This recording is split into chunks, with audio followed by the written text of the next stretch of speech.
the negative interest rates aren't negative enough. It isn't really sort of deter. So forget the plunger. You need the router. You need to get that snake in there, right?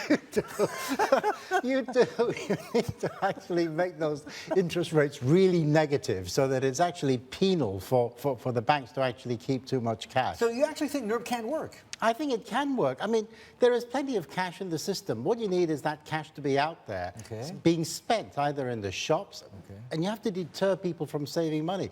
One of the big problems people have is they go and save money rather than spend it. Well, if you save it, I mean, the money is not circulating around the economy.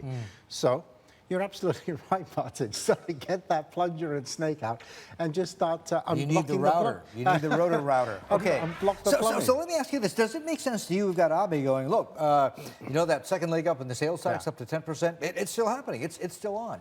With the Japanese economy and the condition it's in now, it sounds like ahead of what could potentially be twin elections come June, July, it sounds like political suicide. Well, it does a little, but at the same time, they need to balance the books. So it is a very fine balancing act that they The books are one thing. The people, though, they've done polls saying the Japanese, I think 60% of people polled are against that sales tax going up. Yeah, but let's put it this way, Martin. If you knew the sales tax was going up, would you buy more? Would you buy more before, right? And it would actually just start spurring the economy. So maybe it's a kind of reverse psychology that he's playing. So he's going to say the sales tax is going up, and so you better buy now because otherwise it's going to cost you an awful lot more than if you wait.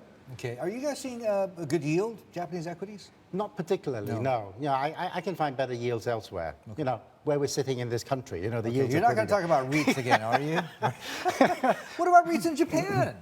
Yeah, they're okay, But I mean, you got to beat 7%, 6-7% that you're getting here in Singapore. Right. And so investors have a choice. Investors can go wherever they want to. So, I mean, there are REITs all over the world. I mean, they're talking about launching REITs in the Philippines. There are REITs in Malaysia. Local REITs, SG REITs, right? 6-7% with the potential to go higher?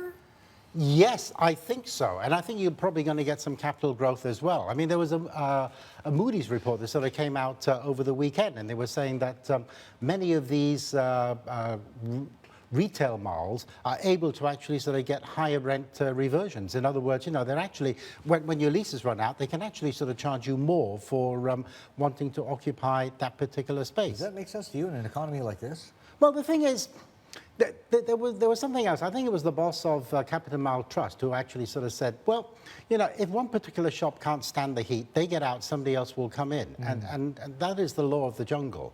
And Singapore only has so much space. So, I mean, if you want to be on Orchard Road, you want to be in Marina Bay, you're going to have to be able to pay the rent. Okay. And this is really what happened in Hong Kong as well. I mean, if you can't take the heat, then you should get out of the kitchen. Well, you get out of the kitchen, or you get out of the shopping mall, Okay.